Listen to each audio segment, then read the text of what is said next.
Mwaramutse neza nshuti bagenzi ba Femi TV. Uyu munsi tugiye kuganira ku mpamvu zituma abantu bashaka kwa mu buzima atari ubwabo, hamwe n'ico twobahanura kugira bakiri iyo ndwara bamenye gukora kugira bashikire kuba mu buzima bwabo nyakuri. Woba warigeze kumva urambiwe n'ubuzima ubayemwo, ukumva wifuza kwa mu buzima bw'abandi, ukumva ubuzima bwawe bufutanye ko utari aho wagomba kuba uri. Hari benshi uyu munsi babaye mu buzima butari ubwabo, baragerageza kugaragara nk'abandi, bakora ibintu bidahuye n'ubushobozi bwabo, batunzwe n'amajambo y'abandi, ariko burya ubwo buzima bushobora kukuruhisha birenze uko uvyibwira. Muri iki kiganiro uno munsi turaza kurabira hamwe impamvu zishora abantu muri ubwo buzima bubi, ingaruka mbi zabwo n'inyishu Bibiliya iduha kugira ube uwo wagenewe kuba. Namba uri mushasha hano kuri Femi TV, kaze urisanze, setinga neza volume yawe, wicare neza wumvirize, kandi ntuve hano utamenye aho uri naho Imana igushaka. Reka duhere ku mpamvu. Icambere, kuki abantu bashaka kuba ubuzima butari ubwabo? Inyishu hano ndayitanga mu mico 5 gusa. Nawe udukurikiranye ukumva hari uwo kongeramwo, urahawe ikaze muri commentaire, biraduhimbara. Impamvu ya mbere ni gutinya kudakundwa no kudashimwa n'abandi.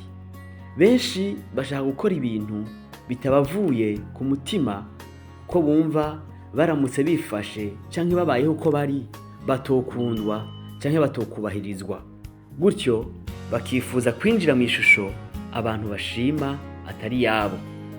Impamvu ya kabiri, gushaka gukurikira imico igezweho. Amarezo sosio, imyambarire, uburyo abantu bavuga n'ingene bitwara n'ibindi bituma umuntu yumva ko atari ugezweho, atabaye nkabo. Impamvu ya gatatu, gukurira mu muryango udaha agaciro indangagaciro z'ukuri. Iyo umuntu akuze adakundwa uko ari, yinjira mu buzima bwo gushaka kwemeza abandi aho kuba ubuzima bwiwe bwite. Impamvu ya kane, gukunda ibintu bigukwegera kurabwa, gushaka kugaragara, kuba umuntu atunze ibintu kugira ngo ase nk'utunze.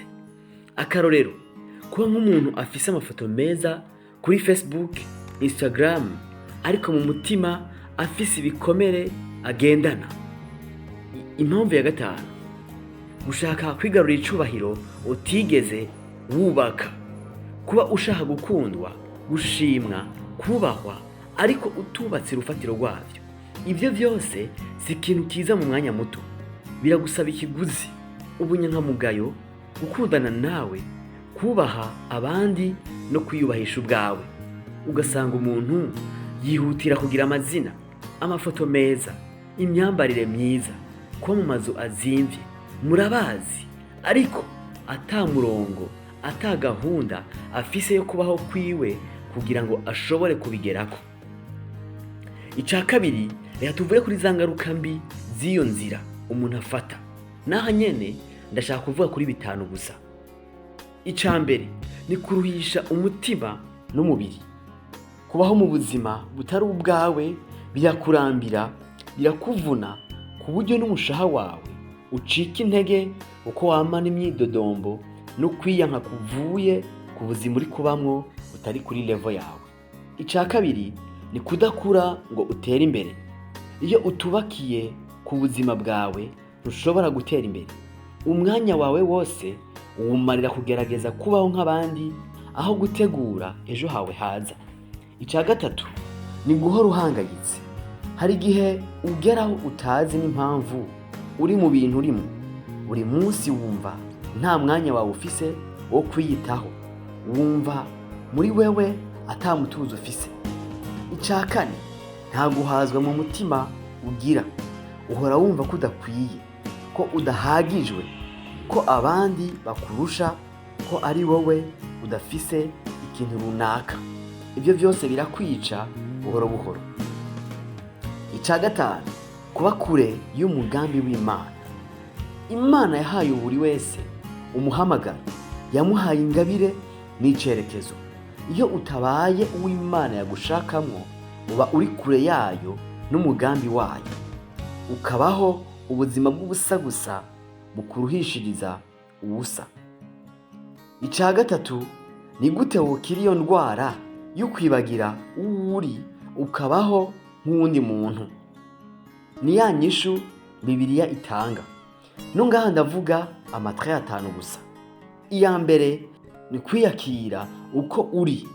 Imana iragukunda uko uri, kandi yaguteguriye gutandukana n'abandi.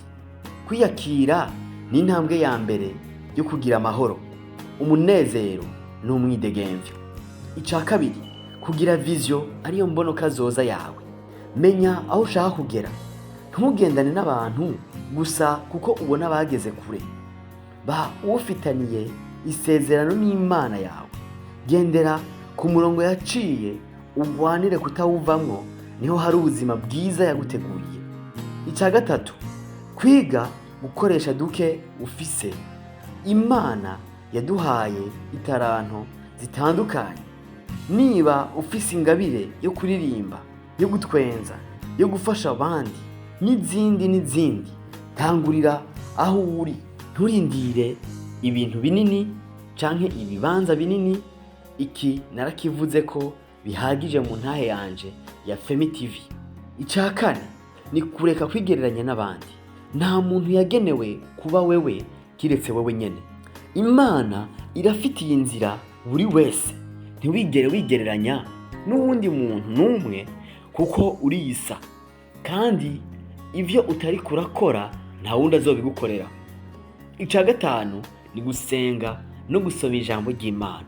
Iki kirakomeye cyane cyane cyane, kuko ijambo ry'Imana ritugarura mu kuri kuzuye, ritwibutsa abo turi naho tuja, niho inkomezi ziva. Gusenga no kuganira n'Imana, ikakubwira icyo yakuremeye n'icyo ukwiye gukora mu gihe kanaka yagenye. Ijambo ry'Imana ritwubaka twisunze mu gutegura iki kiganiro. Hariho Abaroma 12 umurongo wa 2 haravuga ngo, ntimushushanywe n'ivy'iki gihe, yamara muhinduke gose mugize imitima misha, kugira ngo mumenye neza ivy'Imana igomba, nivyo vyiza, bishimwa, bitunganye gose. Hamwe na Yeremiya 1 umurongo wa 4 n'uwa 5 haravuga ngo, nuko ijambo ry'Uhoraho rinzako riti, ntarakubumbira mu nda nari ndakuzi, kandi utarava muri yo nari narakurobanuye. Nagushizeho kuba uvugishwa nanje mu mahanga. Na Matayo 25 kuva 14-30. N'amajambo maremare ntashaka gusoma muri uyu mwanya, washaka kuyisomera, ariko ni umugani w'ababikijwe itaranto. Imana iduha duke kugira ngo tudukoreshe twunguke. Ntidutegwe isoni no gutanguza duke. Mwibuke ijambo nkunda gukoresha hano, gato karakura, kandi duke turagwira. Mu kurangiza, reka ndakugira inama wewe watwumvirije gushika hano nka bonus. Tangurira aho uri, tangura uko uri. Niyo woba ufise bike, Imana ishobora kubigwiza. Nta kitayishobokera, ni Imana igwiza. Koresha duke ufise. Imana ikunda gukoresha ibikengeretse kugira ngo itangaze abantu. Yizere gusa, yemerere iguhindurira ibihe. Fata umwanya utegura ubuzima bwawe, ubwiyumvire ko wiyumvira impamvu uriho. Ntubayeho ngo ubeho gusa, hariho impamvu nziza. Ba inyankamugayo imbere yawe, n'imbere y'Imana, ndetse n'imbere y'abandi. Menya ko Imana igufitiye umugambi. Ishobora kugukiza amateka y'akahise kawe, ndetse na kubu kuko kataryoshe uyu mwanya ukurikira ubutumwa. Ikakuvura ibikomere byose, ikaguhoza agahinda n'amarira, ikaguhindura icitegererezo mu bandi. Mugenzi, nshuti yanje, ntubayeho kugira ngo ugerageze kuba nk'undi muntu. Imana yaguteguriye umugambi udasubirwamo, kandi burya umunezero nyawo nturi mu kugira byinshi, uri mu kuba uwo Imana yaguteguriye kuba. Namba wumva ubuzima buriko burakuruhisha, ushobora kuba uriko ukorera ikitari icawe. Isuzume, egera Imana, usenge, uyisabe kuguha intumbero n'imbaraga zo kuba uwo wavukiye kuba. Niwumva aya majambo yagufashije, yasangiza abandi.